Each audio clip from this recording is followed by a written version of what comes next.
This episode is brought to you by the 2025 Lincoln Aviator SUV. The 2025 Lincoln Aviator nails that feeling of next level confidence. The updated grille and sleek lights, total head turners. Under the hood, a refined twin turbo V6 powers you through with authority. Inside, pure comfort. Plush 3-row seating, custom climate control, available massage seats keep you ready to tackle whatever's next. Explore more at Lincoln.com. Some models, trims, and features may not be available or may be subject to change. Check with your local retailer for current information. Lincoln and Aviator are trademarks of Ford or its affiliates.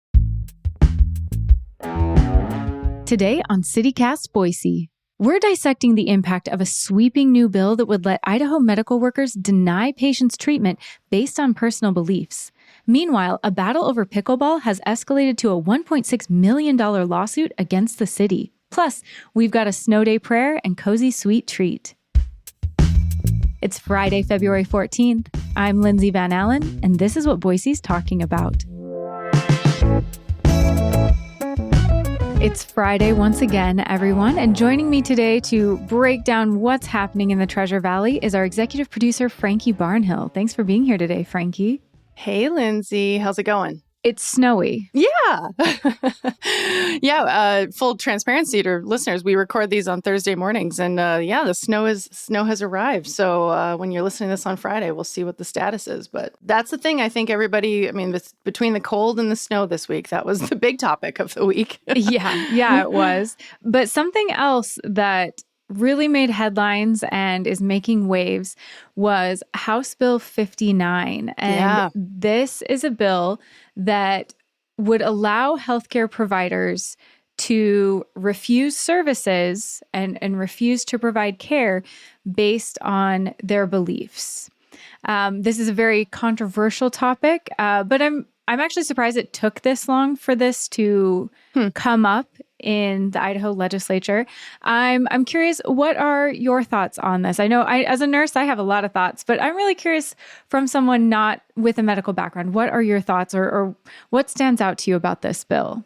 Yeah, it seems to be really sweeping, because last year, as some folks probably remember, there was a bill that passed that was specifically around therapists, so more the mental health piece of it, basically saying that, if you're a therapist or mental health caregiver, that you can refuse to give care to someone based on your personal beliefs. So this is now looking at the physical health of folks, and it just seems to be very sweeping. And so, kind of everything seems to apply as far as I'm reading it. Someone could refuse not only giving like active treatment, but even just testing based on their personal beliefs. This seems like it'll apply to obviously everything from prescribing or testing someone who might need hormone therapy of any kind, including birth control, to everything, right? Like it just feels like it really does. And that's the intent, is to truly cover all medical procedures, all testing, all everything, as I'm reading it. Is that how you see it too? Oh, absolutely. And not only does it cover a variety of procedures, but it is pretty sweeping in the amount of positions it covers. It's not just doctors or nurses. We're talking pharmacists. It talks about nurse aides, physician assistants, medical assistants. It has one section that says allied health professionals. What does that mean? This could be the receptionist. This could be the person who comes and gets your, insurance information if you're in the ER. This could be, this is so sweeping. Yeah, employees of a hospital, clinic, nursing home, pharmacy, medical researchers, and lab techs. So you could get a test done. You could even get something like a pap smear because you're worried about an STD or something like that. And a lab tech could be like, this person's not married. I'm not running the test. It's a breakdown of care when people at every level can refuse to participate. I bet this really pisses you off. I want to hear more. I had to, I was like, I got to choose my words carefully because I have a lot of feelings about this. One of the first ones being that part of healthcare, when you get into healthcare, and I'm a nurse, is you recognize you are going to help people in situations that don't align with your beliefs. That's the job. If you aren't comfortable with that, you probably shouldn't get in healthcare in any way. I have taken care of literal Nazis with Nazi tattoos, saying Nazi things. Wow. Who have refused care from other people, other nurses or things because of things like race. And ultimately it came down to, I'm like, my job is to provide healthcare. My job is not to decide if this person deserves healthcare. And I know some people struggle with that, but if we start to decide that some people deserve healthcare and some people don't deserve healthcare, healthcare itself will break down very quickly. It's either everyone gets it, everyone deserves to get it, and I don't get to pick and choose who deserves to get it, or the system itself will break down. I mean, just some examples of what will happen with this bill. First of all, nurses can refuse to be vaccinated under this bill. So if you thought you were going to the hospital and you were going to have a nurse who is vaccinated against HIV, Hep B, measles, whatever. Measles, influenza, all of these potential things. No, they don't have to under this law. I mean, just the breadth of who this could impact is horrifying. I mean, they could refuse to do pelvic exams for unmarried people. They could, doctors, nurses, pharmacists could refuse birth control. They could refuse healthcare procedures for LGBTQ individuals, specifically trans individuals. Nurses or anesthesiologists could refuse to do epidurals or provide pain management for unmarried or teen pregnancies. A pharmacist could refuse to dispense meds for a miscarriage, for mental health conditions. Nurses or doctors could refuse pain meds for end-of-life care if they believe dying is the will of God and you shouldn't interfere. Nurses and doctors could refuse to administer oxygen to a preemie because they believe what happened was God's will and they shouldn't interfere. Oof. They could refuse to offer magnesium to someone with preeclampsia, which then the likelihood that that person seizes and potentially has horrifying ramifications is very high, because they believe what happens in pregnancy is God's will.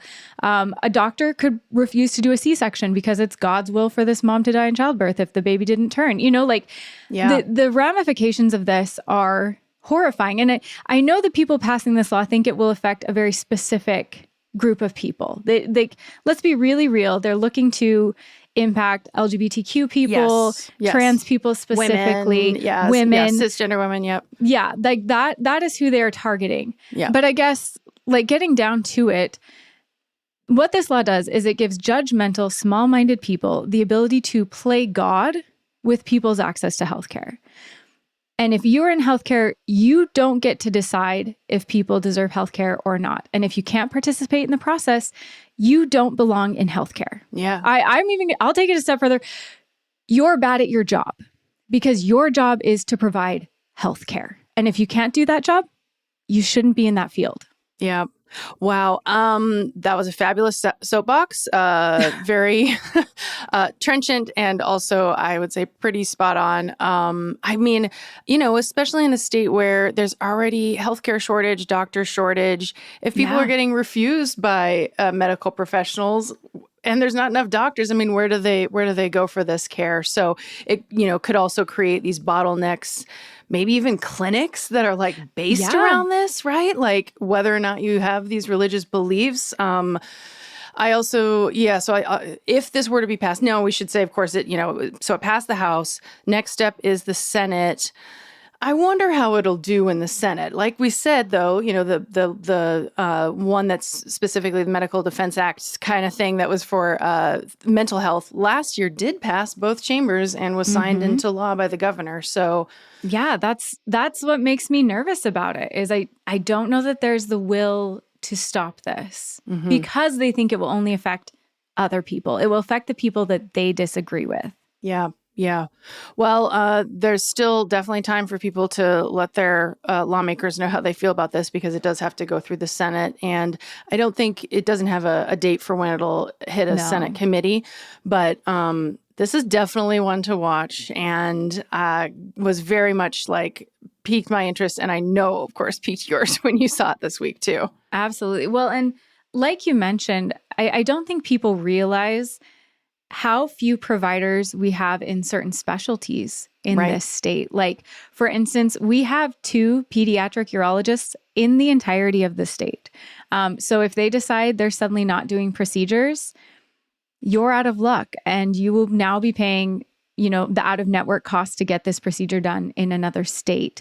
I worked in children's clinics, and there are so few providers providing those that if one doctor decides they're not doing a certain amount of care or a certain type of procedure, that is just going to make the waits for those procedures infinitely longer. They're going to be more difficult to get, and that burden is going to fall on the other doctor who might decide they don't want to live like that and they're moving.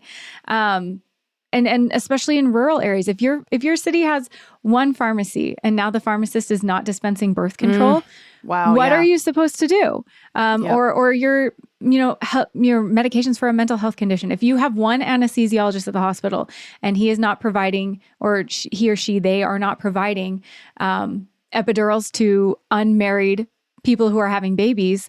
What are you, that's the thing is they're like, oh, hospitals can figure it out. They can find someone else.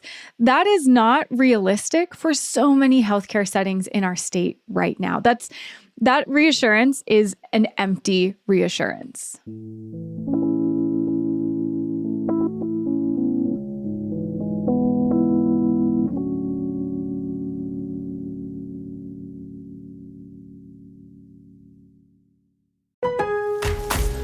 Lowe's knows that free is just better. That's why MyLowe's Rewards is free to join. As a member, you earn points towards MyLowe's money on eligible purchases, get exclusive free gifts, and earn free shipping at Silver Key status, all on top of weekly member-only deals. Don't wait. Join MyLowe's Rewards for free today and start saving more. Lowe's, we help, you save. Loyalty program subject to terms and conditions. Details at lowes.com/terms. Subject to change.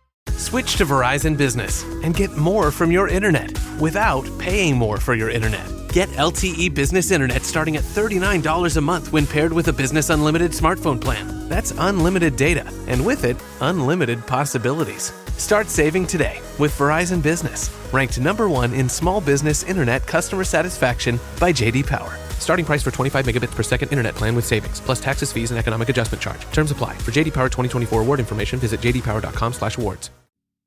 Okay, Frankie, this was my attempt at maybe a lighter topic, but I don't know. That might have been... that's heated. That might have been a flaw in my thinking. But recently, a lawsuit was filed against the city of Boise over pickleball and over a pickleball court. And on the surface, that feels a little NIMBY to me, but I'm guessing there's a lot more to that. So what are your main takeaways from that? What's going on here with this lawsuit? Well, okay, first off, I'm going to give you a quick quiz. If you were to guess how many people in the US play pickleball, what would you guess? It's pretty popular, so I'm going to guess like 1 million people. In 2023, 48 million people played pickleball. Wow. The previous year, according to this National Pickleball Organization. So yes, it is incredibly popular. And we know that in Boise, it has become popular. As always, Boise's a little behind the trends. It was popular maybe like 5-10 years ago. Lots of other places continues to be there as well. But we kind of got on the train a little bit late, but now fully on those tracks. There's pickleball courts all over the city. And of course, a lot of these are happening on existing tennis courts, previously existing tennis courts that are being converted to pickleball courts. Some of them have like movable nets where you can push them back and then play tennis still.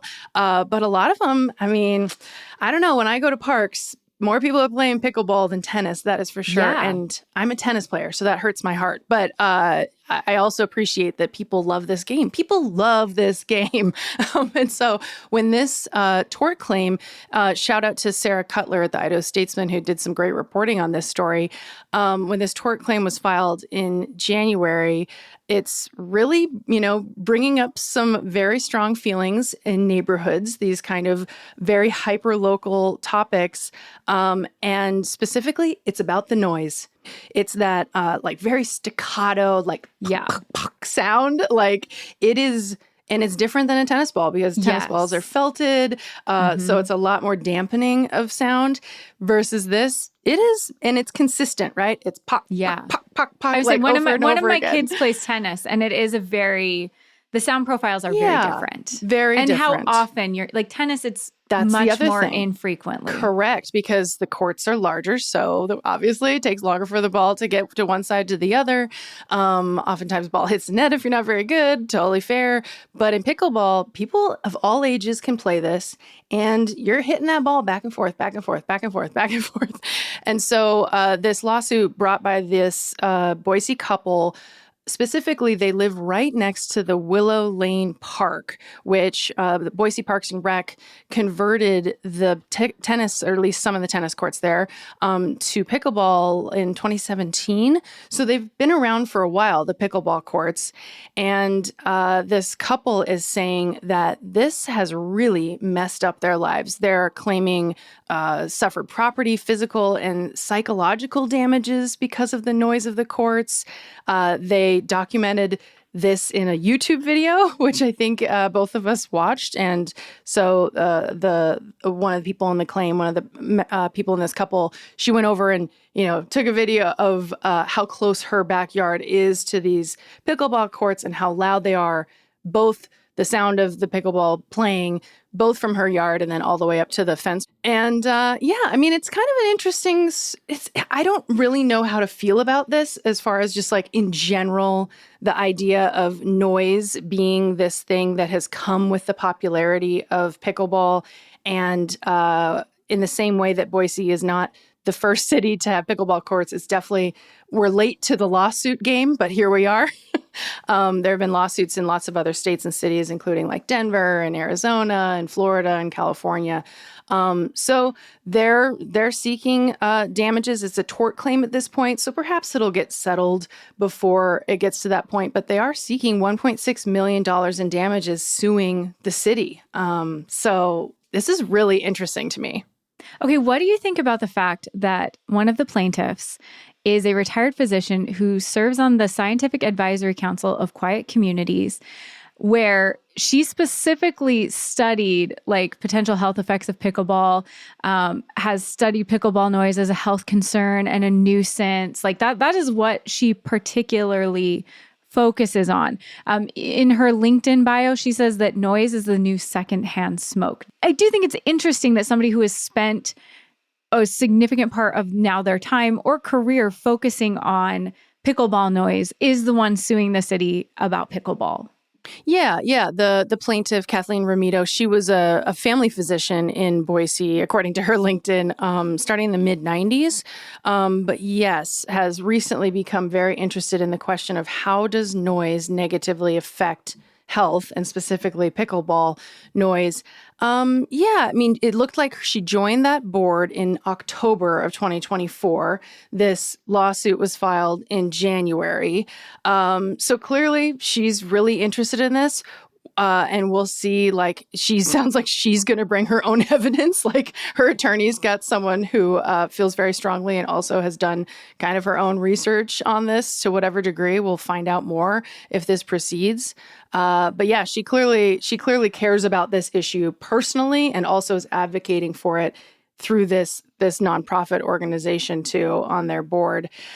I do think, though, like, to be fair to the city, Willow, that park in particular, apparently there were enough complaints that happened after the conversion to pickleball courts that they actually already made some concessions for the neighborhood. So, for example, at pretty much almost every other park except for Willow Lane Park and Manitou Park, people can play pickleball from 8 a.m. to 8 p.m. In the warm months, meaning that, by 8 p.m., that pock, pock, pock sound should be done. Plenty of time for kids to be going to bed, for people to be unwinding.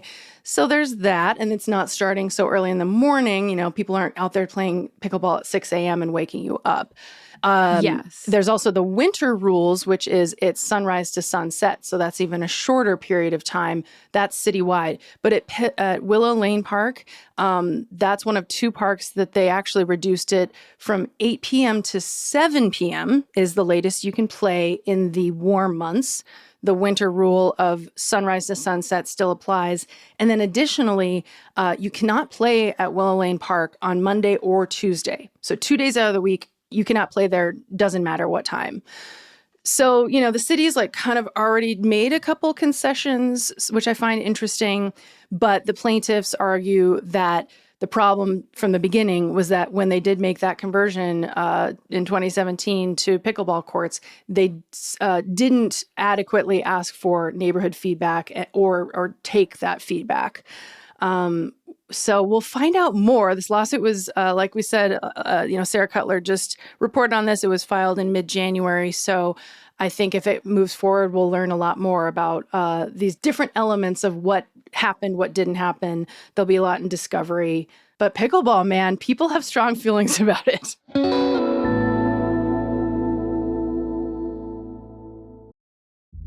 Build a routine with Ollie that supports your wellness needs, like getting your daily vitamins and minerals with Ollie's multi-gummies, or keeping your mood upbeat with all the vitamin D in Hello Happy. Give your gut health some support with probiotics, and wake up feeling refreshed after taking Ollie Sleep.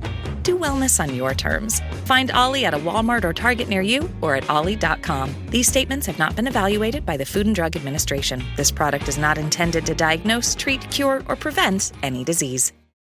This President's Day, upgrade the look of your home without breaking your budget. Save up to 50% site-wide on new window treatments at Blinds.com. Blinds.com makes it easy with free virtual consultations on your schedule and samples delivered to your door fast and free. With over 25 million windows covered and a 100% satisfaction guarantee, you can count on Blinds.com to deliver results you'll love. Shop Blinds.com's President's Day mega sale now for up to 50% off site-wide. Blinds.com. Rules and restrictions may apply. Oof. The wind or the snow is going sideways out my window now. Oh, fun. I want to know your pick of the week, but I just it's getting crazy out there. What's your pick of the week? I mean, I think my pick of the week is, are your kids going to get a snow day, Lindsay? Because they're hoping, deeply hoping. It sounds like they're more than hoping. It sounds like they're praying, according to your Instagram. My pick of the week is something you posted on Instagram. Apparently, there's a prayer that the kids in the West Ada School District are saying to the superintendent so that they can get a snow day. Yes. Yeah. Oh, yes. The Dr. Bub prayer. That is a well-known prayer in my household. Oh, my gosh. As far as I know, it originated in Renaissance high school. So. Okay. Well, let's have a little religious moment here together. Let's say it together. Okay. Here we go. All right. Set the tone. Here we go. Our Bub, who art at West Ada, Superintendent be thy name, thy education come, may learning be done in school as it does in the district. Give us tomorrow our snow day and allow us a break from our assignments as we allow grading time for our instructors and lead us not into another week, but deliver us from school. Amen. Amen. My favorite part is that they try to be like, yeah, and the teachers love it too, because now they have all this time to grade. Exactly. We're thinking of others. We're thinking of others. This is a selfless act. So yeah, that's my pick of the week is, again, we're recording this on Thursday, so we don't know, but maybe your kids and maybe kids throughout Boise and the West Ada District got a snow day on Friday. We'll see. But regardless, this storm, it looks like a fun one. The rumor is, or the legend is, you have to say it 3 times if it's snowing before you go to bed. So not like a full decade in a rosary or something. It's not that intense. Okay, fair enough. No. That's a Catholic school kid in me. So I think this was created by heavily LDS. Incredible. Well, I love that. That made me laugh. Okay, what's your pick of the week? Okay, my pick of the week is a little bit cozy. Meridian has a new donut shop, and The donut game in Meridian is a little mid. I was going to ask. No offense, anyone. It's feel- not, yeah. it's not Okay. ideal. We've had some good ones come and go, but so I wanted to give this place a try because I love a good donut. And it's Scotty's Donuts, and they are in a little like food truck trailer on North Main Street in Meridian. Cute. And it is really good. It's on the way to dropping off one of my kids at school. And so we probably have gone a few more times than we should, but it's like, well, okay. And they have a drive-through. So when it's freezing, you don't have to get nice. out. They can just hand you the donuts into your car. They're open Wednesday through Friday, 6 a.m. to noon, and then Saturday, 7 a.m. to noon. And my kind of standard, my favorite donut is a blueberry old fashioned. And that's kind of how I judge Oh, okay. everybody. Like if you can do that, you're doing a good job. And their blueberry old fashioned is delicious. It is crispy. Their donuts are crispy. So they're not oily. They're not greasy. They're like fried to perfection. They got the good glaze. The blueberry old fashioned is really good. From like what my kids have gotten and we tried, apple fritter, amazing. Bigger than my whole head. It's giant and delicious. They have cereal donuts, which is really fun. Oh, so I've never like tried one of Cinnamon those. Toast Crunch and like Fruit Loops Captain or Crunch. something. Yeah. And then they also have these really yummy specialty donuts. So they have a peanut butter cup one. And then they also have like cheesecake ones, like blueberry cheesecake, strawberry cheesecake. Wow. Those are really, really good. And they're kind of filled. So there's like filling in it. Just a great assortment. They have all the standard like maple bars, chocolate bars, but the quality of the donut is very good. And so Yeah, wow. I highly recommend it. They were warm and delicious on these very cold, snowy, maybe icy, maybe snow day-y mornings. If you got a little extra time, you don't have to drive everyone to school, maybe pop over, grab a delicious warm donut and enjoy the snow day. Be careful on those slick road if it does become icy. Yeah. That's all for today here on CityCast Boise. The show is produced by Evelyn Avitia, Frankie Barnhill, Elizabeth Kama, and me, Lindsay Van Allen. Blake Hunter writes our Hey Boise newsletter, and our music is by Up Is the Down Is The. If you enjoyed our show today, leave us a review. It helps other people find us. We'll be out for President's Day, so we'll see you back here on Tuesday with the best restaurants to get you through this winter chill. See you around.